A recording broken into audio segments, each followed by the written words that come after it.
the autumn of 1761, a wealthy merchant named Thomas Whitmore arrived at the gates of the Covenant Academy for Christian Youth in Salem, Massachusetts, demanding answers about his son's death.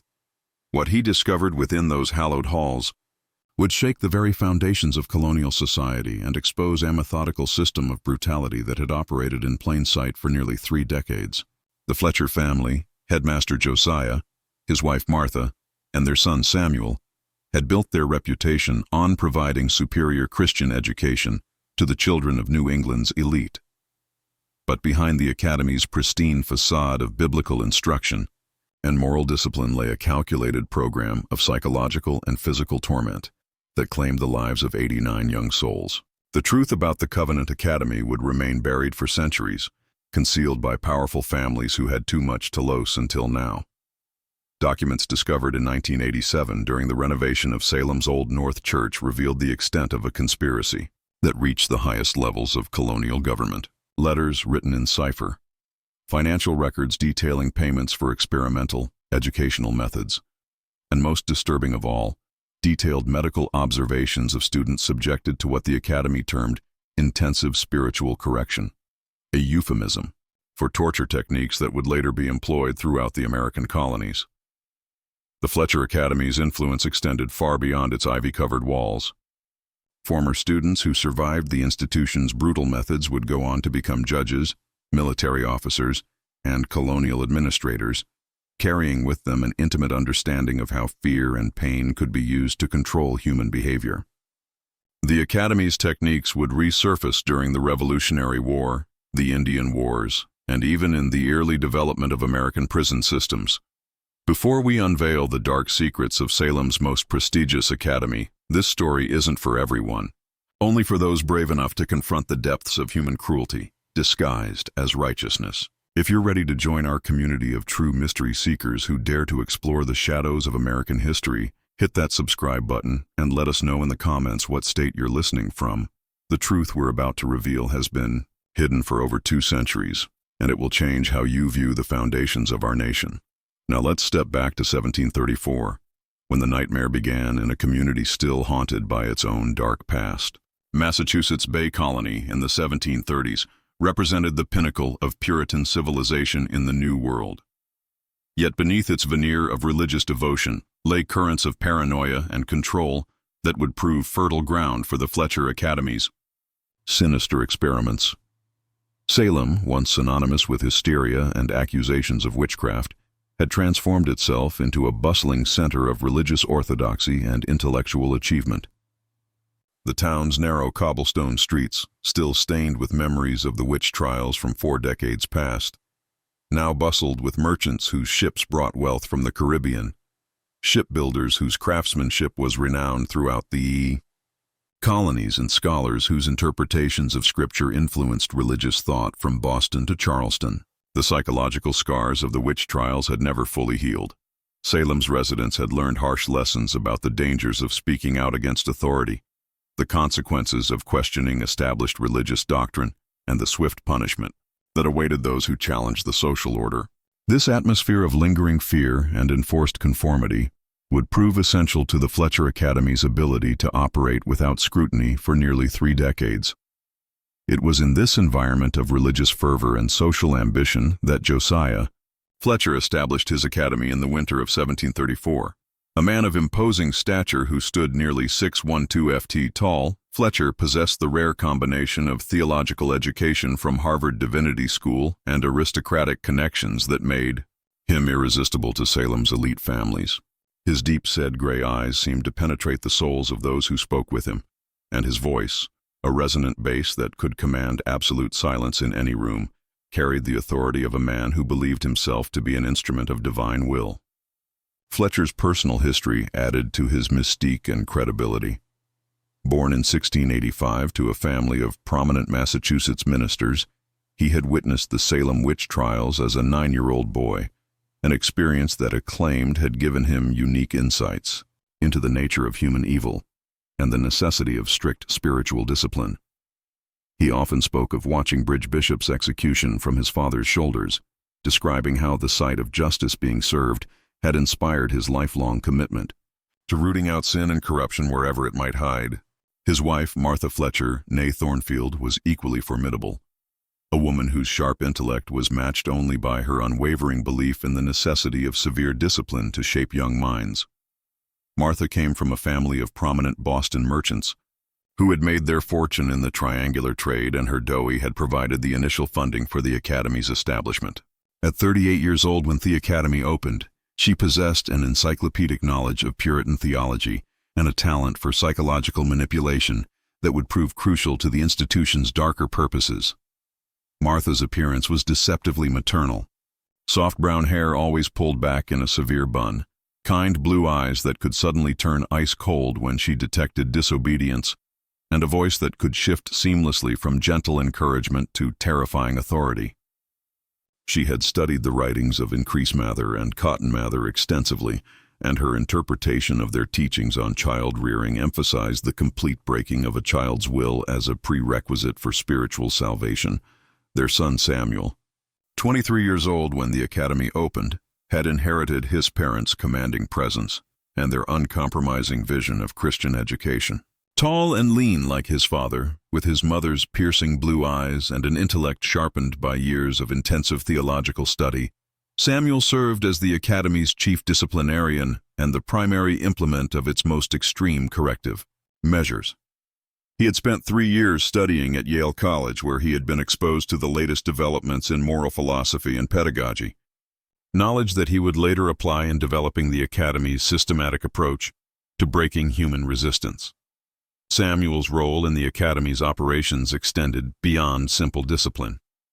He maintained detailed records of each student's response to various forms of pressure, documenting their breaking points, their methods of resistance, and the most effective techniques for overcoming their psychological defenses.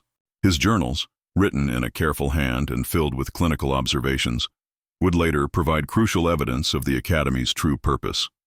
The Covenant Academy occupied a sprawling estate on the outskirts of Salem, positioned strategically on a hill that overlooked the town while remaining sufficiently isolated to conduct its operations without interference. The property had belonged to William Phipps, a wealthy merchant who had fled Massachusetts during the witch trials after his wife was accused of witchcraft. The abandoned estate, with its reputation for being cursed, had been available for purchase at a fraction of its actual value, allowing the Fletchers to acquire a facility far grander than their initial funding would normally have allowed. The main academic building, constructed of red brick imported from England, rose 3 stories high with its windows arranged in perfect symmetry that reflected the Puritan obsession with order and control. The structure's most striking feature was its central tower, which housed a bell cast in London and inscribed with verses from Ecclesiastes about the value of discipline and correction. The bell's bronze surface bore a patina that gave it an ominous dark green color, and its sound, a deep, mournful tone that could be heard for miles, called students top prayer 7 times daily from dawn until well after sunset. The interior of the main building reflected the Fletchers' commitment to both education and intimidation. The ground floor contained classrooms with high ceilings and tall windows that let in abundant light during the day, but created deep shadows that seemed to move independently in the flickering candlelight used for evening sessions. The walls were lined with portraits of stern Puritan ministers and biblical scenes depicting divine punishment, creating an atmosphere of constant moral scrutiny. The second floor housed the Academy's library, which contained one of the most extensive collections of theological texts in New England. In addition to standard religious works, the library included treatises on moral philosophy, human nature, and the psychology of spiritual conversion that provided the theoretical foundation for the Academy's experimental methods. A special section accessible only to the Fletcher family and their most trusted associates contained works on interrogation techniques, torture methods used during the Spanish Inquisition, and detailed accounts of the Salem witch trials that provided practical guidance for breaking human resistance. The third floor contained the Fletchers' private quarters and a series of small rooms used for what they termed individual spiritual counseling. These rooms, each measuring barely 8 ft by 10 ft, were furnished only with a simple wooden chair, a small table containing a Bible and prayer book, and a single candle for illumination. The walls were painted white and decorated with passages from Scripture that emphasize themes of judgment, punishment, and the necessity of complete submission to divine authority. Dormitories flanked the compound's eastern and western sides, housing 35 students in conditions that balanced comfort with institutional control. Each dormitory contained 18 beds, arranged in perfect rows, with students assigned roommates based on a complex system that took into account their family backgrounds, academic abilities, and psychological profiles. The dormitories were supervised by older students who had proven their loyalty to the academy's methods and who served as informants reporting on any signs of rebellion or independent thinking among their younger peers. The academy's chapel, built in the stark Puritan style with plain glass windows and unadorned wooden pews, dominated the northern end of the grounds. The building's most distinctive feature was its pulpit, carved from a single piece of oak and elevated, nearly 8 ft above the congregation, to emphasize the minister's authority over his audience. The chapel's acoustics were designed to amplify every word spoken from the pulpit while making whispered conversations among the congregation clearly audible to anyone standing at the front of the room.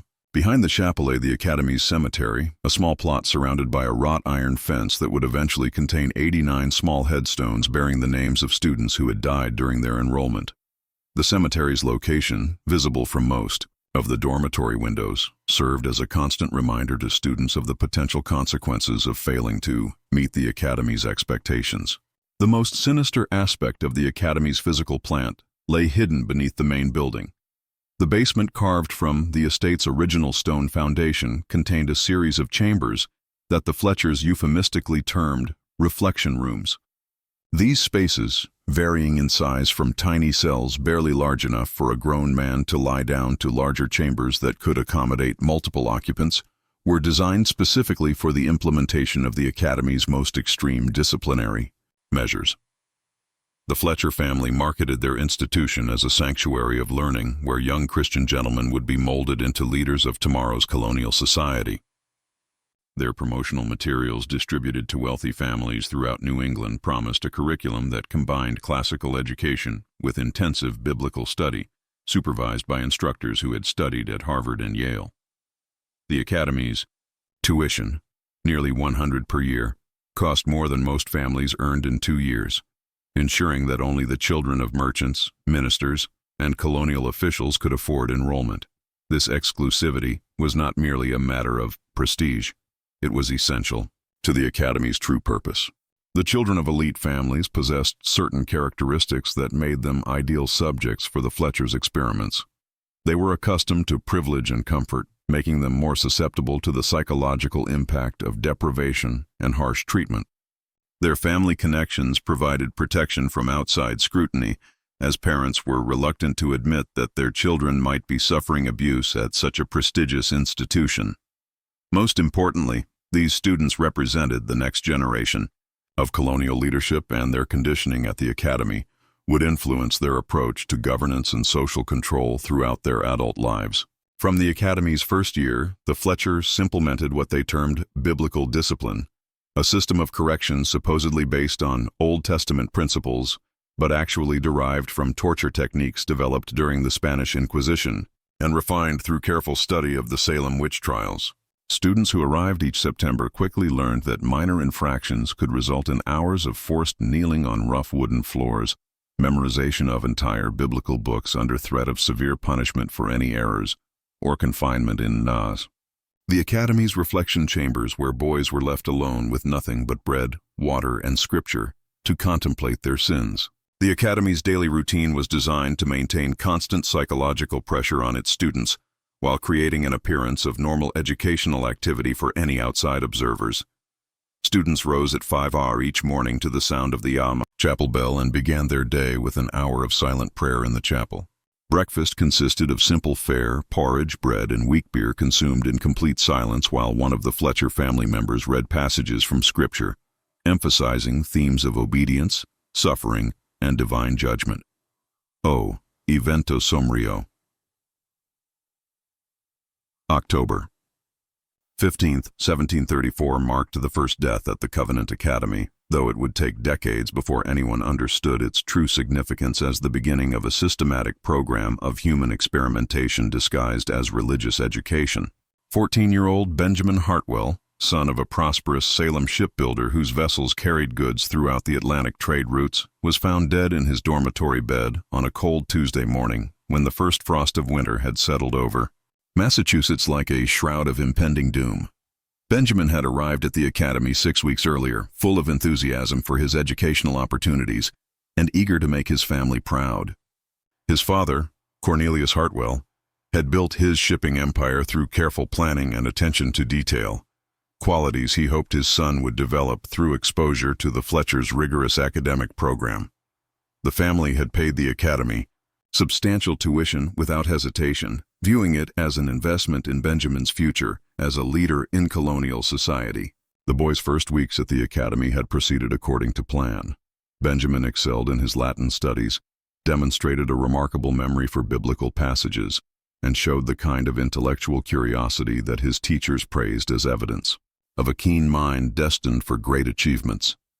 His letters home, written in a careful hand and filled with expressions of gratitude for the opportunity to study at such a prestigious institution, gave his parents no reason for concern. The incident that led to Benjamin's death began on October 12th during the academy's evening prayer service in the chapel.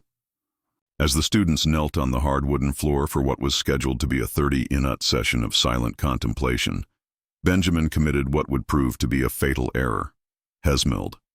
The expression, barely perceptible to his fellow students, but clearly visible to Samuel Fletcher, who was monitoring the chapel from his position near the altar, was triggered by a memory of his younger sister's attempts to imitate their mother's stern expressions during family prayers. Samuel Fletcher's response was swift and decisive. As the prayer session concluded, he approached Benjamin and informed him that his display of levity during sacred worship indicated a dangerous lack of spiritual seriousness that required immediate correction.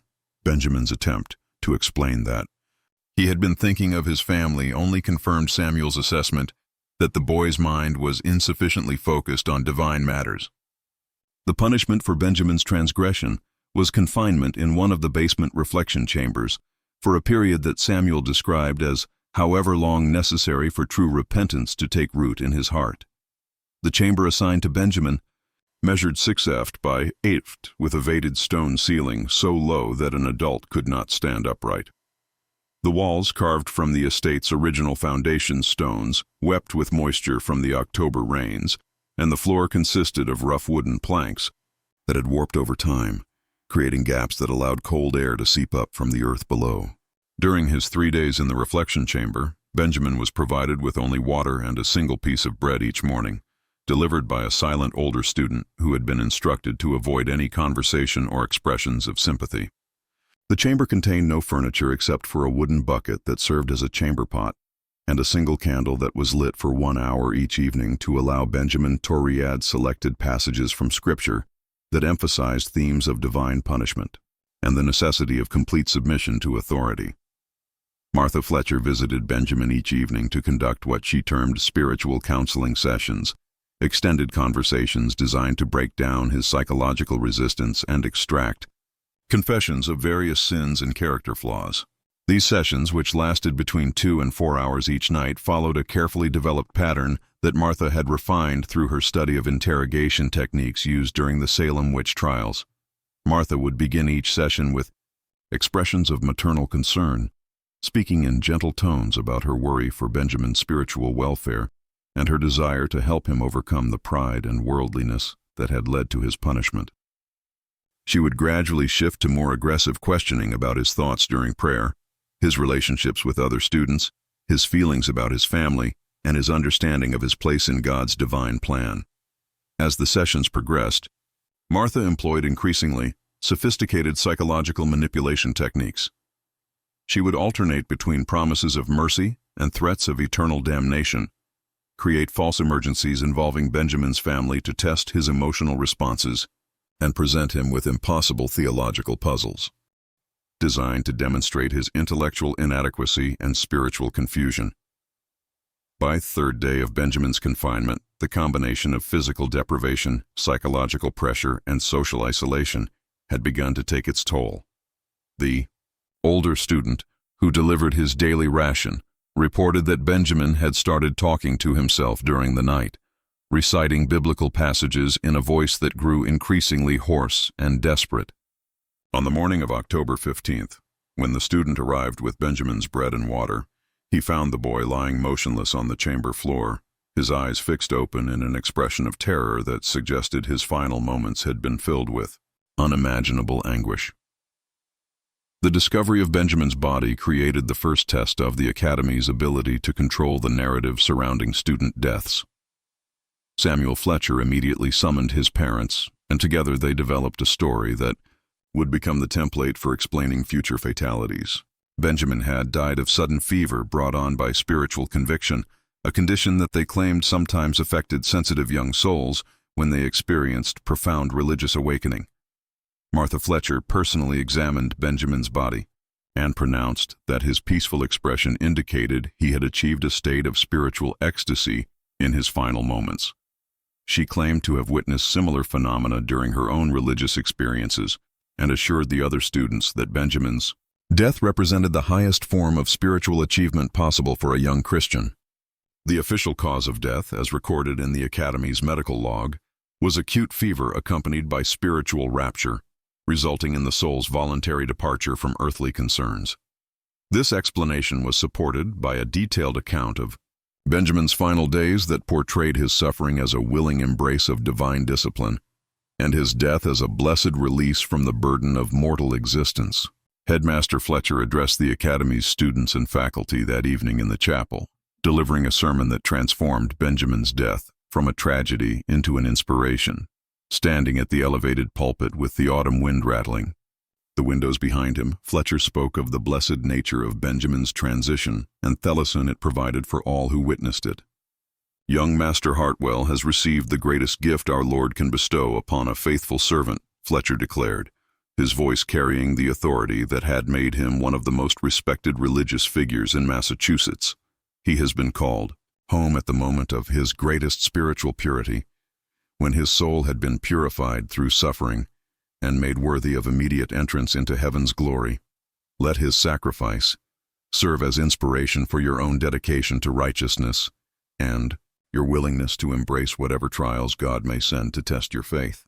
The students, 32 boys between the ages of 12 and 17, listened to Fletcher's sermon with a mixture of fear and fascination that would characterize their response to the many deaths that would follow.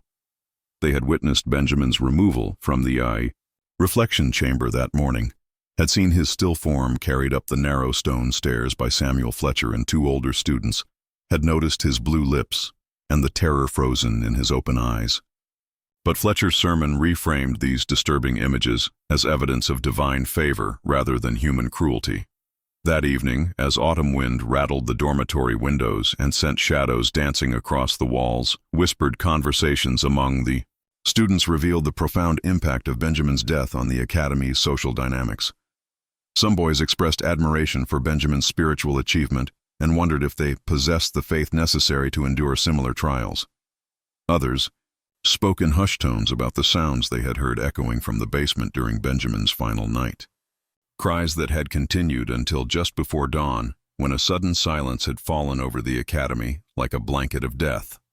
Year-old Timothy Morrison, whose father controlled much of Boston's shipping trade and whose family connections made him one of the most influential students at the Academy, confided to his roommate that the sounds from the basement had haunted his dreams. Timothy described hearing what seemed to be prayers spoken in a voice that grew increasingly desperate and incoherent as the night progressed, followed by periods of silence that were somehow more terrifying than the crying itself. But when Timothy attempted to share these observations during the next day's scripture study, Professor Samuel Fletcher's stern gaze silenced him before he could speak. The look that passed between them contained a clear message. Certain subjects were not appropriate for discussion, and students who violated this understanding would find themselves facing consequences far more severe than simple academic discipline. The response from Salem's community to news of Benjamin's Death was exactly what the Fletchers had anticipated and carefully orchestrated through their extensive network of religious and social connections. Rather than suspicion or concern about the circumstances surrounding the boy's demise, the community's reaction was an outpouring of sympathy for the academy and admiration for the spiritual intensity of its educational program. Reverend Cotton Mather, the legendary minister whose sermons had helped fuel the Salem witch trials, and whose theological writings continued to influence Puritan thought throughout New England, praised the Fletchers publicly for creating an institution where young men could experience genuine spiritual awakening, even unto the ultimate sacrifice of earthly concerns for heavenly glory. Mather's endorsement, published in the Massachusetts Gazette and reprinted in religious publications throughout the colonies, portrayed Benjamin's death as evidence of the Academy's unprecedented success in fostering deep religious commitment among its students.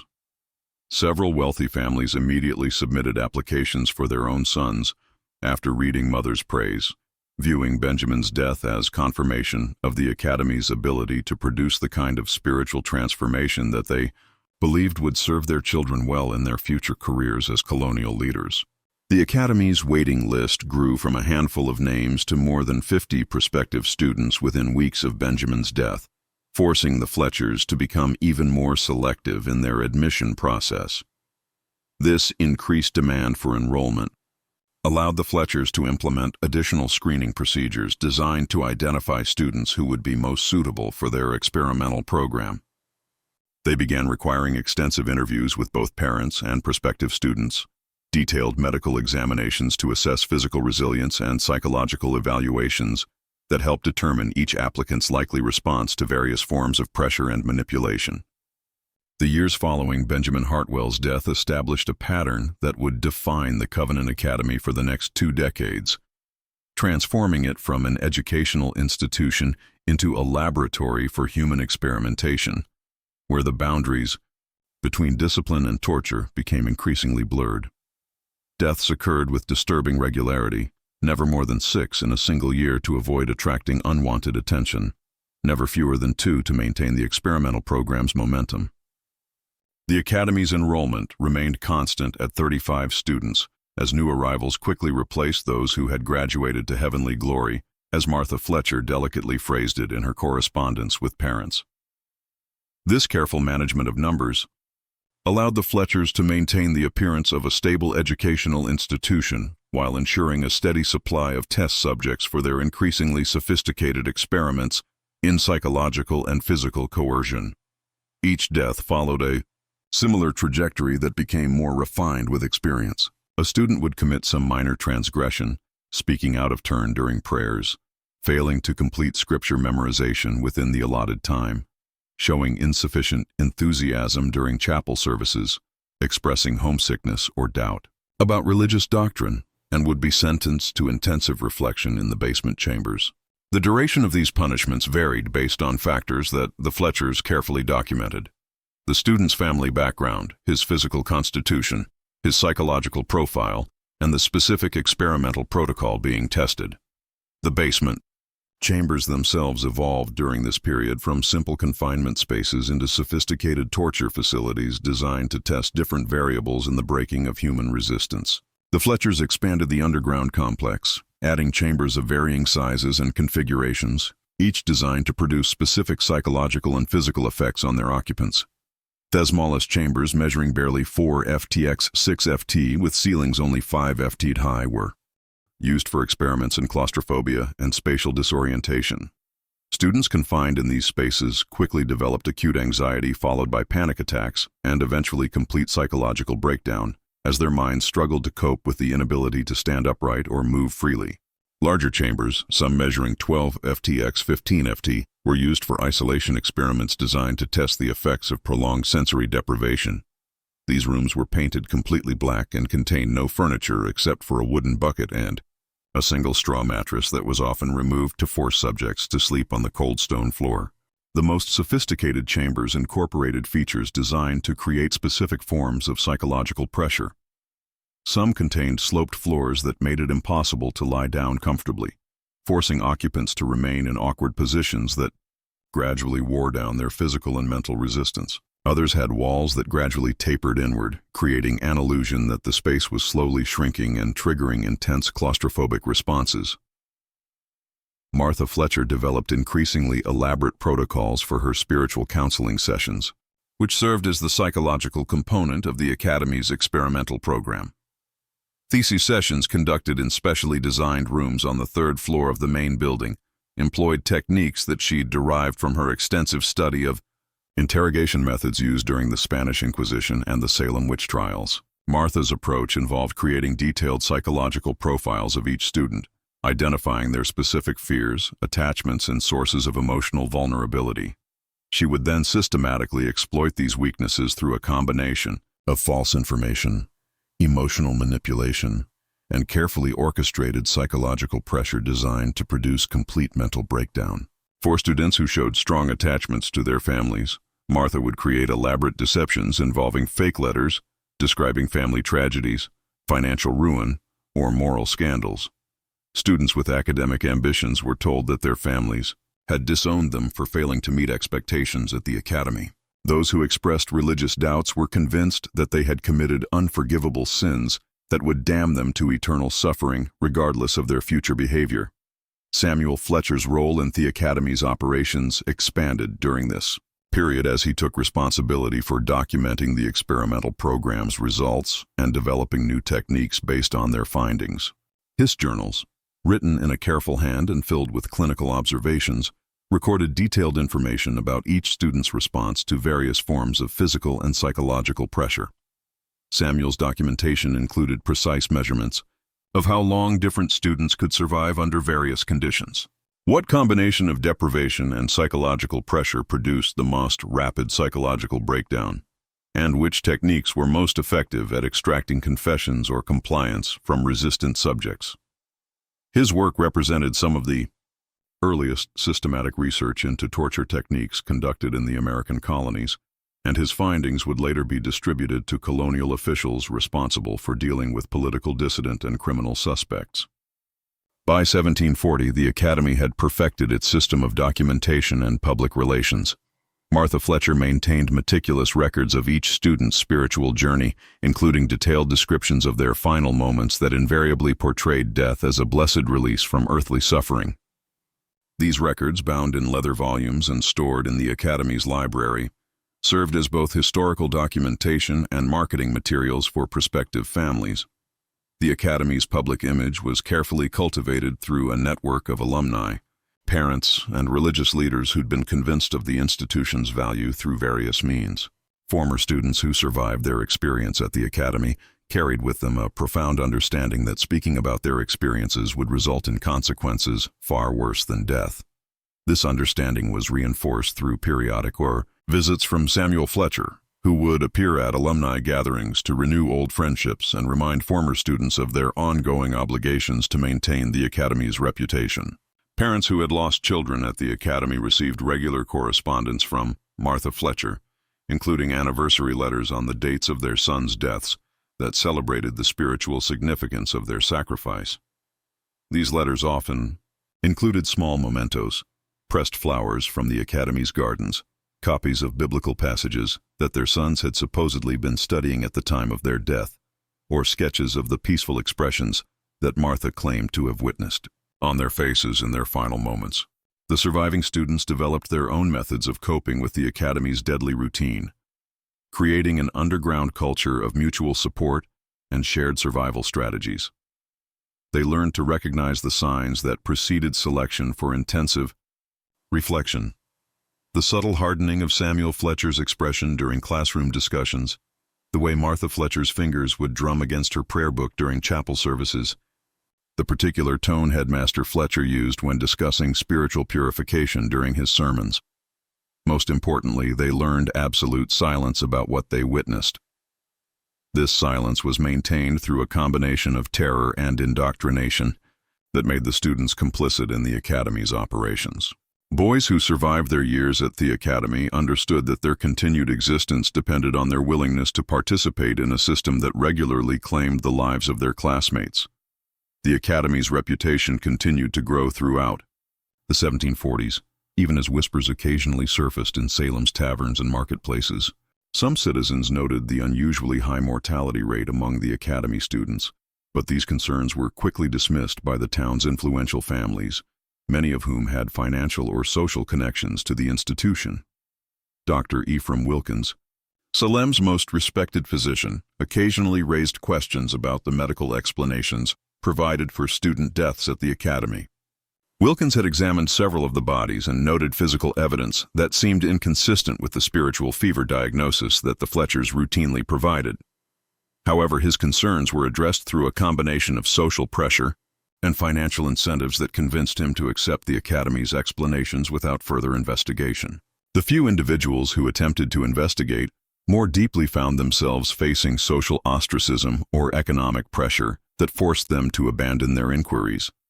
Thomas Blackwood, a local magistrate who had begun asking questions about the academy's operations after receiving an anonymous letter describing suspicious activities on the campus, was suddenly faced with accusations of financial impropriety that forced him to resign from his position and leave Salem entirely. Salem's religious establishment provided crucial support for the academy's continued operation during this period. Local ministers regularly visited the campus to deliver guest sermons, and several prominent theologians praised the Fletchers' educational methods in published treatises that were distributed throughout New England. The academy's chapel hosted some of the most prestigious religious ceremonies in Massachusetts, including the ordination of several ministers who would later become leaders in the Great Awakening revival movement. Reverend Jonathan Edwards, whose theological writings would profoundly influence American Protestant thought for generations, visited the academy in 1743 and delivered a sermon praising the Fletchers' commitment to breaking the natural depravity of young hearts through whatever means divine providence might require. Edwards' endorsement was particularly valuable because of his reputation as one of the most brilliant theological minds of his generation, and his support helped silence critics who might otherwise have questioned the academy's methods. Yet beneath this veneer of respectability, the academy's true purpose was gradually revealing itself to a small circle of colonial officials who had been briefed on the experimental program's objectives. The Fletchers were not simply running a school. They were conducting systematic research into human endurance and control that would provide valuable intelligence for colonial authorities seeking more effective methods of maintaining social order in an increasingly restive population. The techniques developed at the academy were being tested in response to growing concerns among colonial leaders about the loyalty of the population. As tensions with Britain continued to escalate, the methods of psychological manipulation and physical coercion that the Fletchers perfected would prove invaluable for dealing with political dissident, religious minorities, and anyone else who challenged the established order. The winter of 1747 brought an unexpected complication to the academy's operations that would ultimately lead to its exposure more than a decade later. Jonathan Prescott, a 16-year-old student whose father served as chief magistrate for Essex County, began maintaining a secret journal documenting the daily activities at the Covenant Academy. Unlike his fellow students who had learned to suppress their observations and emotions as a survival mechanism, Jonathan possessed an analytical mind and an unshakable moral conviction that compelled him to record what he witnessed regardless of the personal risk involved. Jonathan came from a family with a distinguished history of public service in Massachusetts. His grandfather had served as a judge during the Salem witch trials, and his father, Magistrate William Prescott, was widely respected for his fairness and integrity in dealing with legal matters throughout Essex County. The Prescott family's reputation for moral courage and intellectual honesty had been carefully cultivated over 3 generations, and Jonathan had been raised with a strong sense of duty to document and bear witness to injustice wherever he encountered it. Jonathan's journal, written in a careful hand and hidden within the binding of his prayer book, through an ingenious method he had developed using a small knife and considerable patience, contained detailed accounts of the academy's punishment system that would later prove crucial to understanding the full scope of the Fletchers' experimental program. He documented the dimensions of the basement reflection chambers, noting that they varied in size from tiny cells barely large enough for a child to lie down to larger spaces that could accommodate multiple occupants. More significantly, Jonathan began to discern patterns in the Fletchers' selection of victims that revealed the systematic nature of their operations.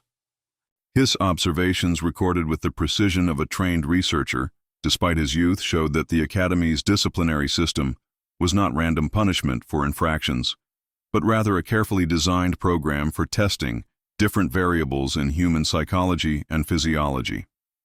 "The masters do not choose randomly among us for their special attentions," Jonathan wrote in an entry dated February 12, 1748.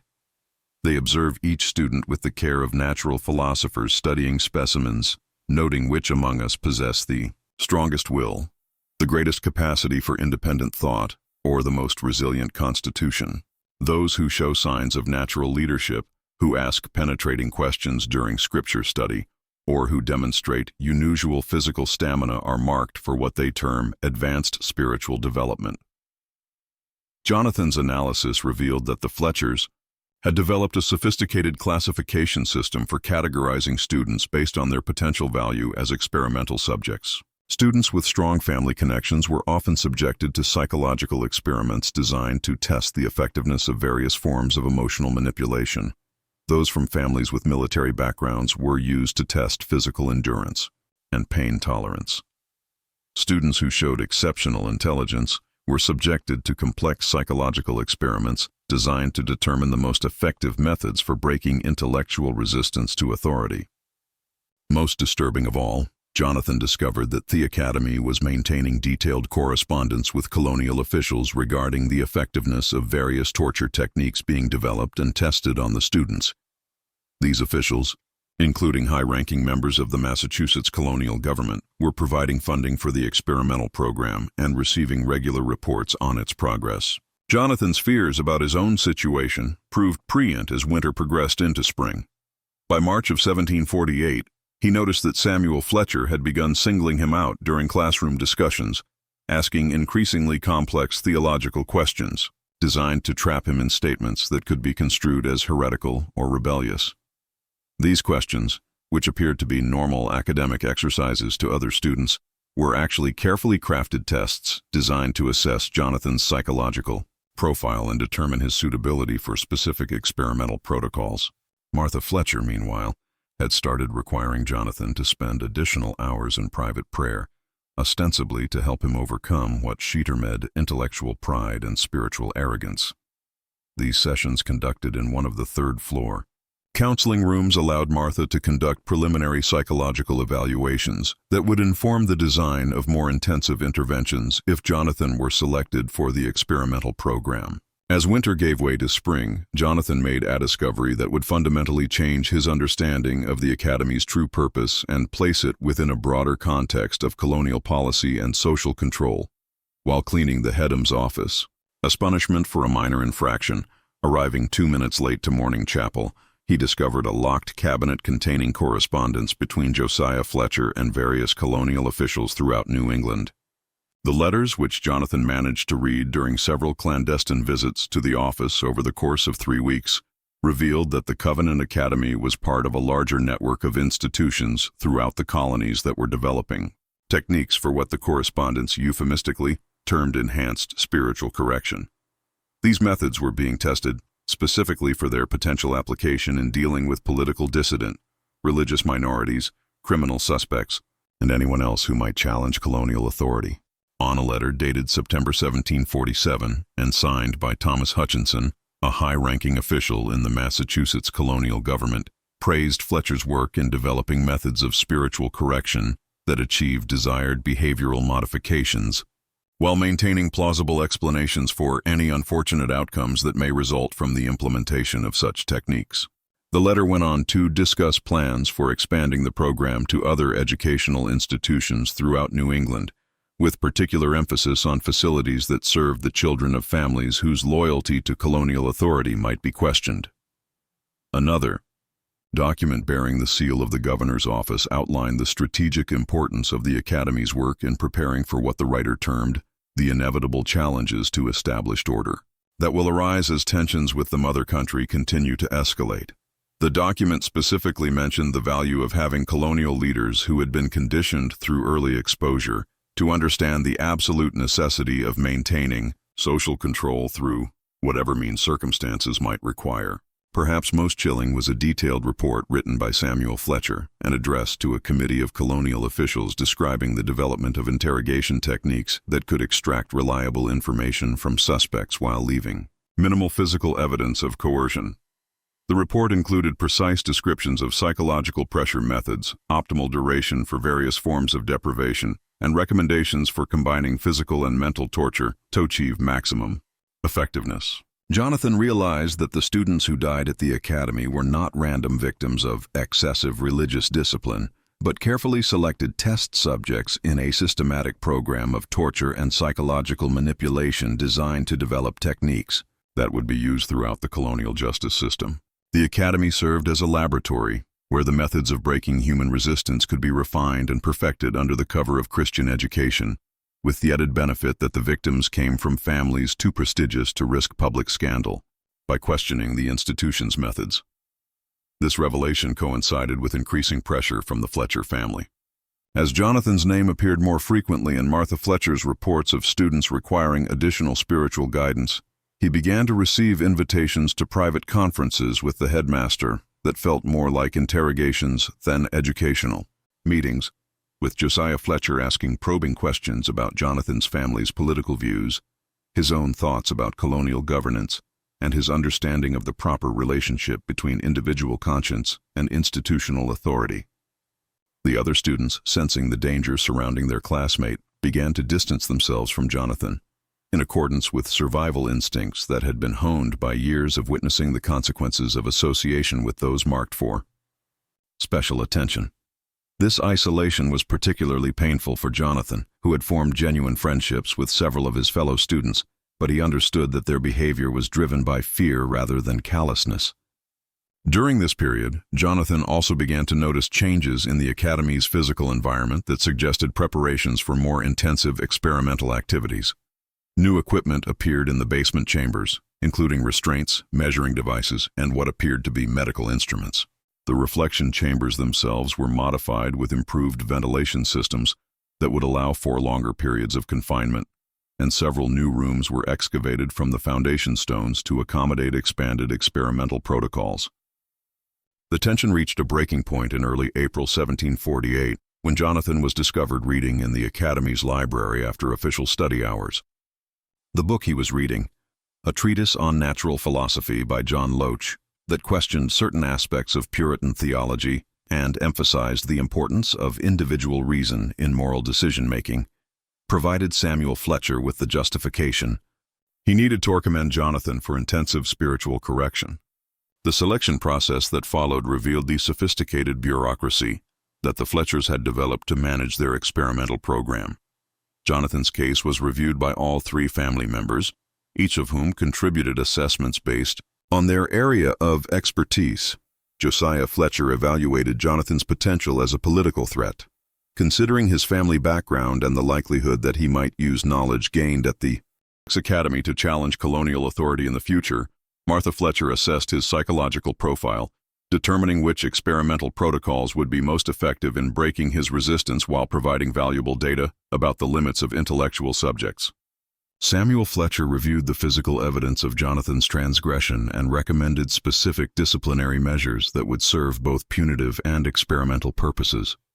The decision to subject Jonathan to intensive reflection was made during a family conference on April 17, 1748, with the understanding that his case would provide crucial data about the effectiveness of their techniques when applied to subjects with strong intellectual capabilities and significant family connections.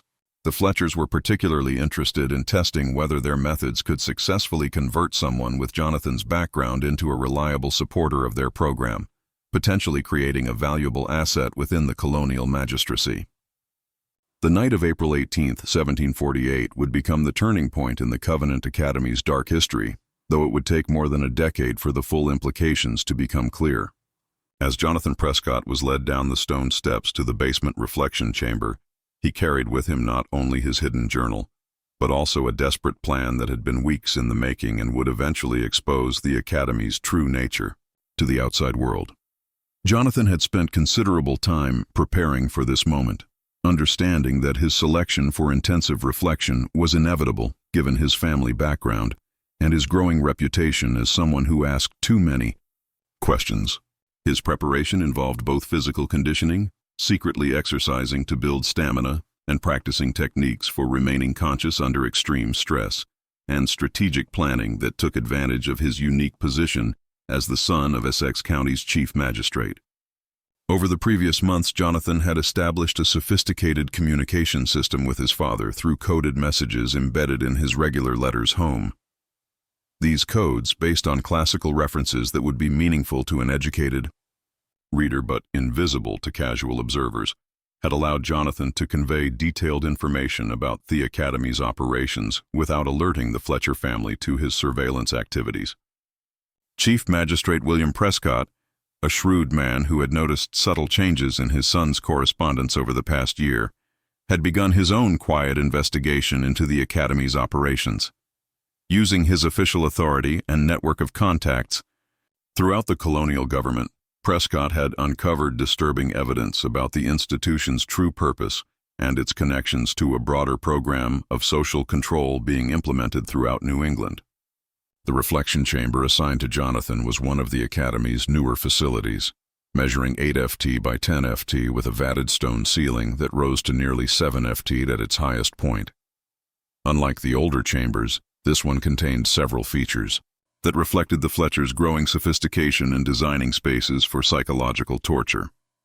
A small iron grate near the ceiling provided minimal ventilation and a thin stream of light during daylight hours, while specially designed acoustics ensured that any sounds made by the chamber's occupant would be clearly audible to observers stationed. In an adjacent monitoring room, the chamber's walls bore evidence of its previous occupants in the form of carved messages, scratched tallies marking days of confinement, and dark stains that Jonathan preferred not to examine too closely. Most disturbing were the iron rings set into the stone walls at various heights, clearly designed to accommodate restraints that could secure a prisoner in positions that would maximize both physical discomfort and psychological intimidation. As the heavy wooden door closed behind him with a sound that seemed to echo through his bones, Jonathan began implementing the survival strategy he had developed during weeks of careful planning. He had secreted away small amounts of food during the previous weeks, hiding them in the lining of his jacket, using techniques learned from his study of smuggling methods employed by colonial merchants seeking to avoid British customs duties. More importantly, Jonathan had prepared detailed documentation of the Academy's operations, written in a cipher based on Latin conjugations that only someone with classical education would be able to decode. This documentation, which included maps of the basement level, descriptions of torture techniques he had witnessed, and copies of correspondence he had seen in the Headham's office, was hidden in multiple locations throughout the chamber, where previous occupants had carved desperate messages into the stone walls. The first 3 days of Jonathan's confinement proceeded according to the Academy's established experimental protocol.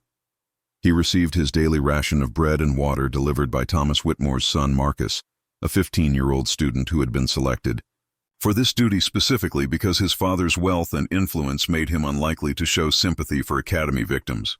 Marcus delivered the rations in complete silence, avoiding eye contact and speaking only to recite a brief prayer, asking God to grant Jonathan the wisdom to embrace his suffering as a path to spiritual enlightenment. The psychological pressure intensified each evening when Martha Fletcher conducted her spiritual counseling sessions in the chamber itself, transforming the small space into an interrogation room where she employed increasingly sophisticated techniques designed to break down Jonathan's mental resistance. These sessions, which lasted between 3 and 6 hours each night, represented the culmination of Martha's years of study in psychological manipulation and her practical experience in breaking the will of dozens of previous subjects. Martha's approach with Jonathan was particularly systematic because of his intellectual capabilities and family connections. She began each session by expressing maternal concern for his welfare, speaking in gentle tones about her worry for his spiritual condition and her desire to help him overcome the pride and independence that had led to his current situation. She would then gradually shift to more aggressive questioning about his beliefs, his relationship with other students, his family's political affiliations, and his understanding of his proper place in colonial society. As the sessions progressed, Martha employed psychological techniques that revealed the sophisticated nature of the Academy's experimental program. She created false emergencies involving Jonathan's family to test his emotional responses, presented him with impossible theological puzzles designed to demonstrate his intellectual inadequacy, and systematically attacked every aspect of his identity and belief system in an effort to create complete psychological breakdown. Your father's position as magistrate has been called into question by reports of his son's heretical behavior. Martha informed Jonathan during their third session, producing what appeared to be official correspondence bearing the colonial seal. The governor himself has expressed concern about whether a man whose own child rebels against proper religious authority can be trusted with matters of public justice. Your continued resistance to spiritual correction is destroying your family's reputation and threatening their financial security. The documents Martha showed Jonathan were elaborate forgeries, but her knowledge of colonial politics and her understanding of his family's specific vulnerabilities made her deceptions remarkably convincing. She described in precise detail the mechanisms by which his father could be removed from office, the financial consequences that would follow, and the social ostracism that would destroy the Prescott family standing in Massachusetts society. By the fourth day, however, Jonathan's extensive preparation began to pay dividends. While his body showed the expected signs of physical deprivation, weight loss, fatigue, and difficulty concentrating, his mind remained sharp enough to continue documenting his experiences and to recognize the sophisticated nature of Martha's psychological manipulation techniques. During the periods when he was alone in the chamber, Jonathan carved new messages into the stone walls using a metal fragment he had concealed in his shoe. These messages, written in his cipher, provided detailed accounts of the interrogation techniques being used against him, descriptions of the psychological pressure methods Martha employed, and most importantly, his growing understanding of the scientific methodology behind the Fletcher family's approach to breaking human resistance. Jonathan's analysis revealed that the Academy's torture program was not the product of religious fanaticism or sadistic pleasure, but rather a carefully designed research project with specific experimental objectives.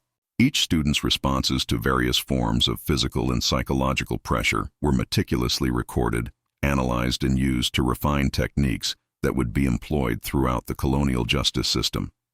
The basement level contained multiple chambers of different sizes and configurations, each designed to test different variables in the process of breaking human resistance. Some chambers were used to study the effects of complete isolation. Others tested responses to various forms of physical discomfort, and still others were designed to evaluate the effectiveness of different psychological pressure techniques. On the fifth day, something unprecedented occurred that would fundamentally alter the trajectory of both Jonathan's ordeal and the Academy's operations. Chief Magistrate Prescott arrived at the Academy unannounced, accompanied by 2 armed constables and bearing official documents that gave him authority to conduct an immediate inspection of the facility in response to concerns raised by reliable sources regarding the welfare of students enrolled at this institution. Prescott's unexpected visit created chaos in the normally regimented schedule of the Academy as the Fletcher family scrambled to maintain their facade while concealing the true nature of their operations. The presence of armed constables in particular sent a clear message that this was not a social visit or routine inspection, but rather an official investigation that could not be dismissed through the usual methods of social pressure and political influence.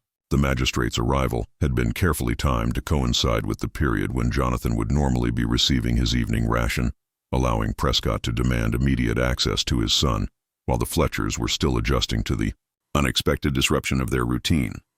This timing was not accidental.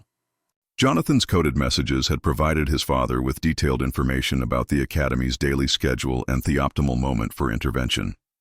Josiah Fletcher's attempt to delay the magistrate's access to Jonathan by claiming that the boy was engaged in intensive prayer and meditation that should not be interrupted was met with absent refusal and a reminder that Prescott's authority superseded any religious considerations the Academy might invoke. The magistrate's insistence on immediate access, backed by the visible presence of armed law enforcement officers, forced the Fletchers to abandon their usual tactics of manipulation and delay. This disruption provided Jonathan with an opportunity he had been waiting for throughout his 5 days of confinement.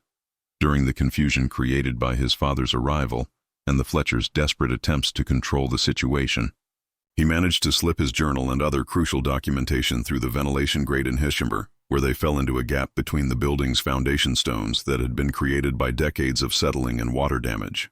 The evidence would remain hidden in this location for over a decade, protected from discovery by the narrow space and the fact that the Fletchers had no reason to suspect that detailed documentation of their activities had been preserved in such an inaccessible location. The survival of this evidence would ultimately prove crucial to exposing the full scope of the Academy's crimes when it was finally recovered during Thomas Whitmore's investigation in 1761.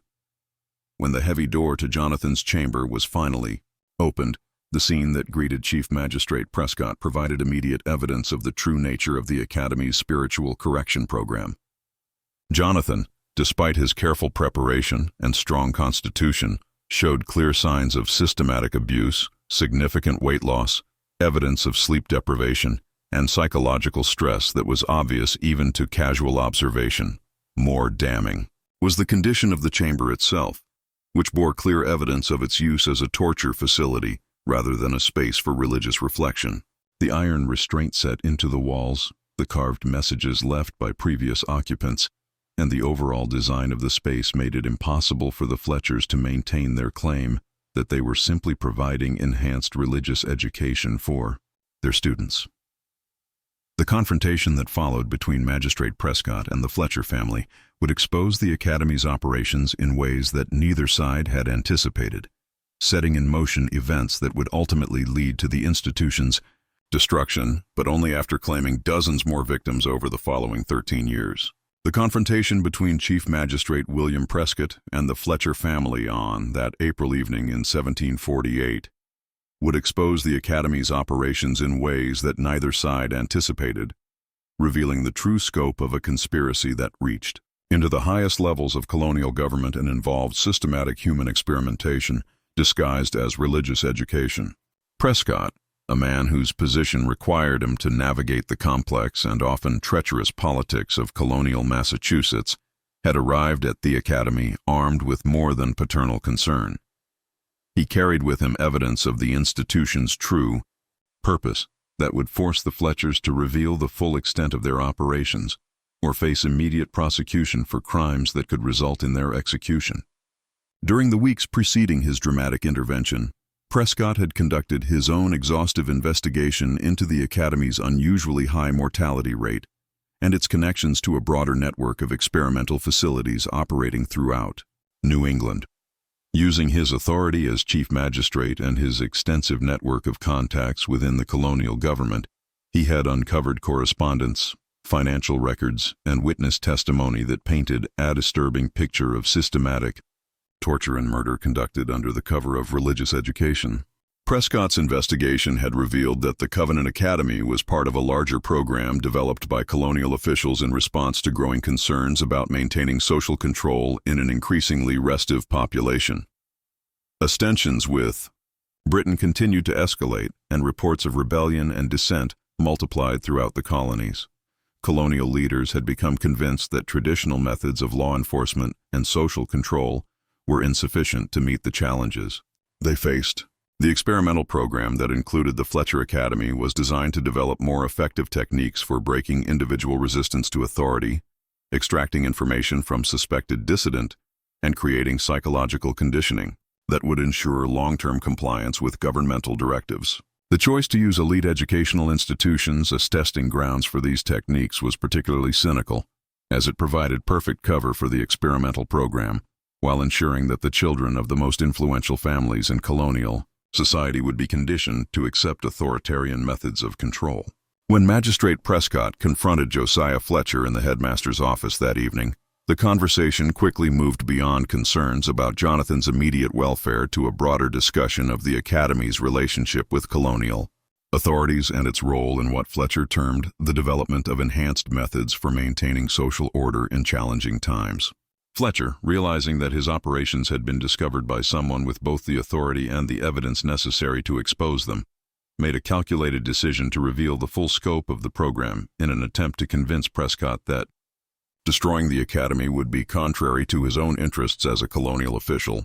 The headmaster's gambit was based on his understanding that Prescott, like all magistrates in Massachusetts, ultimately depended on the colonial government for his authority, and that challenging the experimental program would be tantamount to challenging the entire system of colonial governance.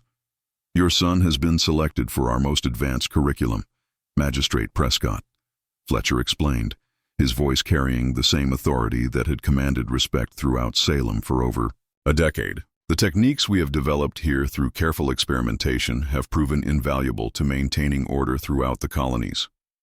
Jonathan's intelligence, strong will, and family connections make him an ideal subject for our final phase of research into psychological modification and behavioral control. Fletcher went on to explain that the Academy's program had been developed in direct response to directives from the highest levels of colonial government, including Governor Jonathan Belcher himself and members of the Massachusetts Council who were responsible for maintaining British authority in the face of growing colonial resistance.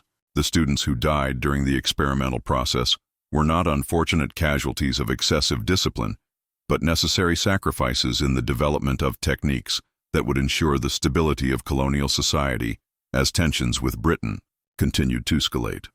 The headmaster produced detailed correspondence from colonial officials that authorized and funded the experimental program, including letters from Thomas Hutchinson, who would later become the last civilian governor of Massachusetts before the Revolution. These documents revealed that the Academy's work was considered essential to colonial security, and that its techniques were already being implemented in other facilities throughout New England and the other colonies. We have developed methods that can break the strongest will, extract the most carefully guarded secrets, and transform even the most rebellious individual into a reliable supporter of established authority, Fletcher continued, his tone becoming increasingly confident as he sensed that Prescott was beginning to understand the implications of challenging such a well-connected program. Your son's resistance to our initial techniques has provided valuable data about the limitations of our current methods and the need for more intensive approaches. Martha Fletcher joined the conversation at this point, bringing with her the detailed record she had maintained of Jonathan's responses to various forms of pressure during his 5 days of confinement. Her documentation revealed the sophisticated nature of the Academy's experimental protocols and the systematic approach they had developed to studying human psychology under extreme stress. We have cataloged your son's reactions to isolation, deprivation, psychological manipulation, and physical discomfort, Martha explained, her voice clinical and detached as she reviewed the data she had collected. His responses indicate an unusually strong psychological constitution that makes him an ideal candidate for our most advanced experimental protocols. We believe that successfully breaking someone of his intellectual capabilities and family background would provide crucial insights into how to handle similar cases among the colonial leadership. Martha's records revealed that the Fletchers had developed a comprehensive classification system for categorizing their experimental subjects based on psychological profiles, family backgrounds, and physical characteristics. Students from military families were used to test pain tolerance and physical endurance. Those from merchant families were subjected to psychological experiments involving false information about financial ruin and social disgrace. Children of religious leaders were exposed to techniques designed to break their faith and create dependency on alternative authority figures. Most disturbing of all was the revelation that the Academy maintained detailed correspondence with similar institutions throughout the colonies, sharing experimental results and coordinating research protocols to ensure that the most effective techniques were identified and disseminated to colonial officials responsible for law enforcement and social control. Samuel Fletcher contributed his own documentation to the discussion, producing journals filled with precise observations about the physiological and psychological effects of various torture techniques on different types of subjects. His work represented some of the earliest systematic research into what would later be recognized as psychological warfare and behavioral modification. Conducted with the ruthless precision of a natural philosopher studying laboratory specimens, we have determined the optimal duration for various forms of deprivation, the most effective combinations of physical and psychological pressure, and the Precise methods for breaking resistance without leaving evidence that would compromise our operations, Samuel explained, his tone reflecting the pride he took in his scientific achievements. Your son's case has allowed us to test our most advanced techniques against a subject with exceptional intellectual and psychological resources. The true horror of the Fletcher Academy was not simply the deaths of 89 students over the course of 14 years, but the systematic development of torture and psychological manipulation techniques that were being employed against countless other victims throughout the colonial period. The academy served as a prototype for methods of control and intimidation that would later be used against political dissident, religious minorities, suspected criminals, and anyone who challenged the established order. Chief Magistrate Prescott found himself facing an impossible choice that would define the remainder of his career and his family's future in Massachusetts. He could expose the academy's operations and potentially save his son, but doing so would also reveal his own knowledge of a program that enjoyed the support of the colonial government's highest officials. The experimental program represented a significant investment of both financial resources and political capital, and Prescott's position as magistrate depended on his willingness to support the broader system of social control that the academy represented. The negotiation that followed would determine not only Jonathan's immediate fate, but also the future direction of the academy's operations and the magistrate's own survival in the complex political environment of colonial Massachusetts. Fletcher offered to release Jonathan immediately and ensure that no member of the Prescott family would ever be subjected to similar treatment, but only in exchange for the magistrate's continued silence and his active cooperation in expanding the experimental program to other institutions throughout Essex County. You have two choices, Magistrate, Fletcher stated with calm certainty. You can attempt to expose our operations and find yourself facing charges of treason against the colonial government, or you can accept the reality of your situation and work with us to ensure that these valuable techniques are employed in service of maintaining order throughout your jurisdiction. Your son's experience here has demonstrated the effectiveness of our methods, but it has also shown us the need for more subtle approaches when dealing with subjects from influential families. Prescott's response to this ultimatum would establish a precedent that would eventually lead to the academy's downfall, though not before it claimed dozens more victims and established techniques that would haunt American law enforcement and military operations for generations to come. The magistrate agreed to Fletcher's terms with one crucial modification that would ultimately prove to be the academy's undoing. He demanded written documentation of his agreement with the Fletcher family, including detailed records of the experimental program and its official authorization. This documentation, which Fletcher provided in an attempt to ensure Prescott's continued cooperation, would eventually fall into the hands of Thomas Whitmore during his investigation 13 years later, providing the evidence necessary to expose the full scope of the Academy's crimes and its connections to the broader colonial conspiracy. The final chapter of the Fletcher Academy story began in the winter of 1761, when Thomas Whitmore's investigation into his son's death uncovered evidence that would finally expose the institution's true nature and reveal the extent of a conspiracy that had claimed nearly a century of young lives while developing techniques of torture and control that would influence American history for generating eons to come. Whitmore, a wealthy merchant, whose shipping empire had made him one of the most powerful men in New England, possessed both the financial resources and the political connections necessary to challenge the Academy's operations in ways that previous parents had been unable or unwilling to attempt. Whitmore's son, Marcus, had died at the Academy in November 1760, reportedly from the same sudden fever brought on by spiritual conviction that had claimed so many students before him.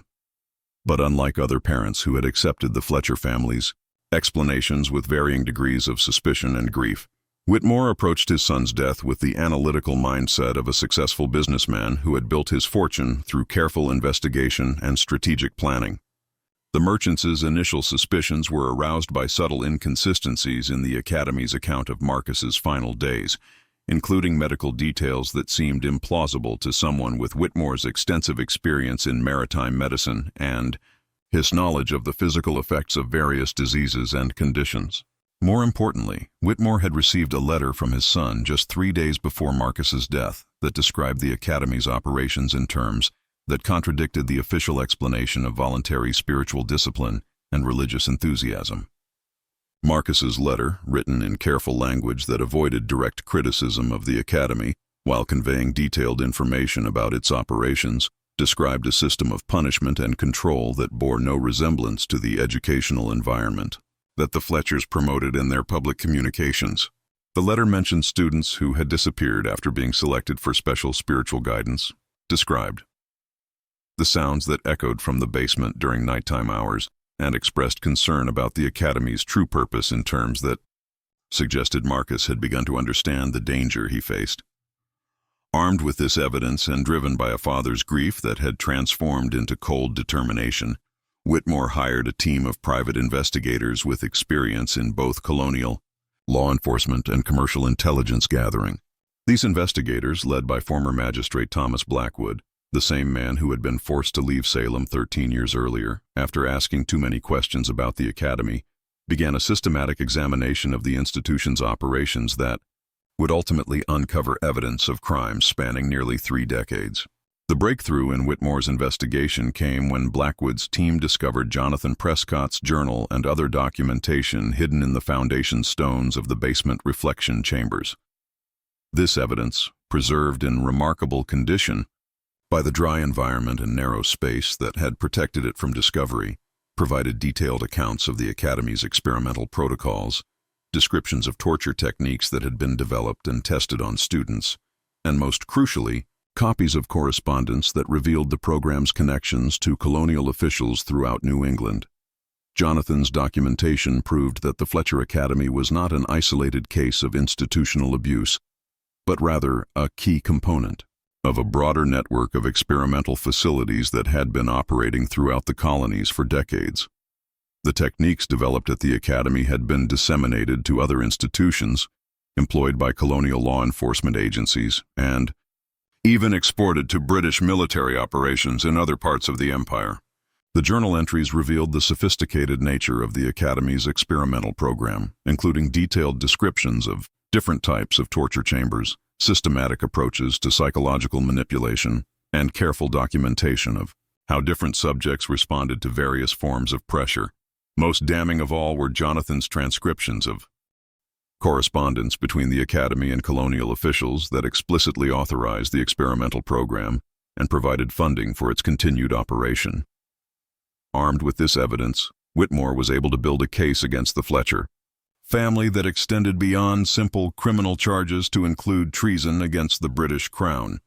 The academy's experimental program had been conducted without proper authorization from British authorities, and many of the techniques that had been developed were being used by colonial officials to undermine royal authority rather than support it. The exposure of the academy's operations created a crisis for the Massachusetts colonial government, which found itself forced to choose between supporting an illegal experimental program that had operated without British knowledge or approval, and maintaining its relationship with royal authorities, who were increasingly suspicious of colonial loyalty. The decision to abandon the Fletcher family and cooperate with British investigators represented a significant shift in colonial policy and would have far-reaching consequences for the relationship between colonial and royal authorities in the years leading up to the Revolution. The investigation that followed Whitmore's revelations uncovered evidence of similar programs operating at institutions throughout New England, including several schools, seminaries, and even some churches that had been conducting experiments in human psychology and control under various forms of cover. The network of facilities was more extensive than anyone had suspected, involving hundreds of officials and affecting thousands of victims over the course of several decades.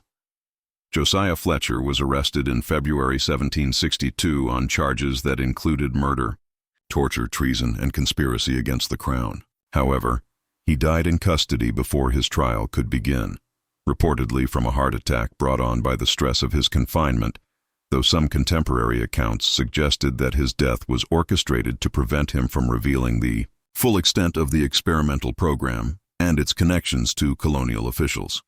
Martha Fletcher and her son Samuel were convicted of multiple charges related to the deaths of students at the academy, but their trials were conducted in secret to prevent public exposure of the experimental program's true scope. Both were executed quietly in the spring of 1762 with official records indicating that they had died of natural causes while serving prison sentences for educational malpractice. The Covenant Academy was officially closed in March 1762, and its buildings were demolished by order of the colonial government to prevent them from becoming a shrine to the victims of the experimental program. The demolition was conducted by workers who had been sworn to secrecy about the true nature of the buildings they were destroying, and the site was subsequently sold to a local farmer who reportedly refused to plant crops on the land where the academy had stood. The farmer, Ezekiel Morrison, later told his neighbors that the soil in the area where the academy's basement had been located was cursed by the innocent blood that had been spilled there, and that attempts to grow crops in that soil resulted in plants that grew in twisted, unnatural shapes before dying prematurely. Morrison eventually converted the entire property into pasture land, claiming that even his livestock avoided the area where the academy's buildings had once stood. The records of the academy's operations were officially sealed by order of the colonial government, with access restricted to a small number of officials who were responsible for ensuring that similar programs did not resurface in the future. Families who had lost children at the institution were compensated for their losses through a fund established by the colonial government, but only in exchange for their continued silence about the experimental program and their agreement not to discuss their experiences with any outside parties. This conspiracy of silence proved remarkably effective, ensuring that the true story of the Fletcher Academy remained hidden for over 2 centuries. The few contemporary accounts that survived were dismissed as exaggerated tales of institutional abuse, and the Academy's connection to broader experimental programs was successfully concealed from public knowledge. However, the legacy of the Fletcher Academy extended far beyond the 89 students who died within its walls during its 28 years of operation. The techniques that were developed and tested at the institution would later be employed by both British and American forces during the Revolutionary War, with former students of the Academy serving as military officers who brought their knowledge of psychological warfare and interrogation methods to the battlefield. Variations of the Academy's techniques would resurface during various conflicts throughout American history, including the Indian Wars, the Civil War, and even in the development of psychological warfare methods used during World War I and World War II. The systematic approach to breaking human resistance that the Fletchers pioneered would influence American military and law enforcement practices for generations, often without any awareness of the origins of these techniques in the torture chambers of a colonial academy. The investigation conducted by Thomas Whitmore also revealed that several other institutions throughout the colonies had been conducting similar experimental programs, suggesting that the Fletcher Academy was merely the most visible example of a much larger network of facilities engaged in developing techniques for psychological and physical control. The exposure of these operations led to significant reforms in colonial education policy and the establishment of oversight mechanisms designed to prevent similar abuses in the future. The families who survived the Academy's closure carried with them a profound understanding of the fragility of human rights and the importance of maintaining vigilance against institutional abuse. Many of these families would later become leaders in the movement for American independence, driven in part by their experiences with the arbitrary exercise of governmental power and their understanding of how easily educational and religious institutions could be corrupted when they operated without proper oversight or accountability. The history of the Covenant Academy serves as a particularly American example of how the pursuit of power and social control can corrupt even the most seemingly noble institutions. The Academy's legacy reminds us that the combination of religious authority, educational prestige, and political support can create conditions that allow systematic abuse to flourish for decades without detection or intervention.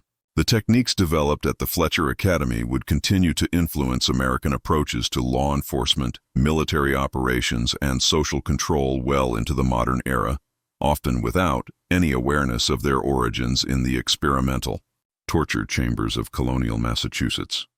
The Academy's story demonstrates how institutional knowledge of torture and psychological manipulation can be passed down through generations, becoming embedded in official practices and procedures without any recognition of its morally corrupt origins. Thomas Whitmore's investigation also established important precedents for holding educational institutions accountable for their treatment of students and for ensuring that claims of religious or academic freedom cannot be used to shield systematic abuse from public scrutiny. The legal mechanisms that were developed to prosecute the Fletcher family would later be used in other cases involving institutional abuse throughout American history.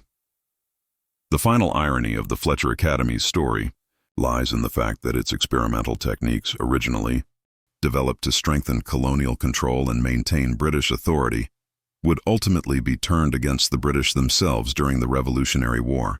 Former students and officials who had been involved in the Academy's operations would use their knowledge of psychological warfare and interrogation methods to support the American cause, demonstrating how tools of oppression can sometimes be repurposed in service of liberation. The discovery of the Academy's true nature also highlighted the importance of documentation and record-keeping in exposing institutional abuse.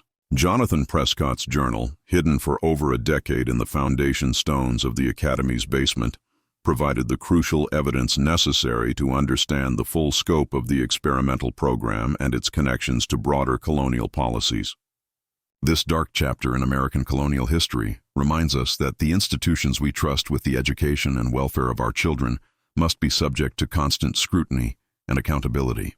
The Fletcher Academy's ability to operate for nearly 3 decades without effective oversight demonstrates the dangers of combining institutional prestige with claims of religious or educational authority and the importance of maintaining robust mechanisms for investigating and preventing abuse. The legacy of the 89 students who died at the Covenant Academy extends far beyond their individual tragedies to encompass the broader lessons their suffering can teach us about the nature of institutional power, the importance of individual rights, and the constant vigilance required to prevent the corruption of educational and religious institutions. Their story serves as a permanent reminder that the price of freedom is eternal watchfulness and that the most dangerous threats to human dignity often come disguised as efforts to improve and educate. What are your thoughts on this disturbing chapter of colonial American history? Do you believe that similar programs might have operated in other locations throughout early America, or that techniques developed during this period continued to influence American institutions into the modern era? The story of the Fletcher Academy raises important questions about how we can prevent institutional abuse while maintaining respect for educational and religious freedom. Share your theories and reflections in the comments below.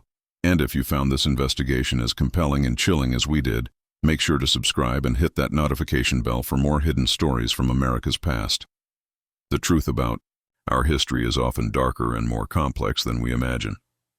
But it's only by confronting these difficult truths that we can ensure they are never repeated and that we remain vigilant against similar abuses in our own time.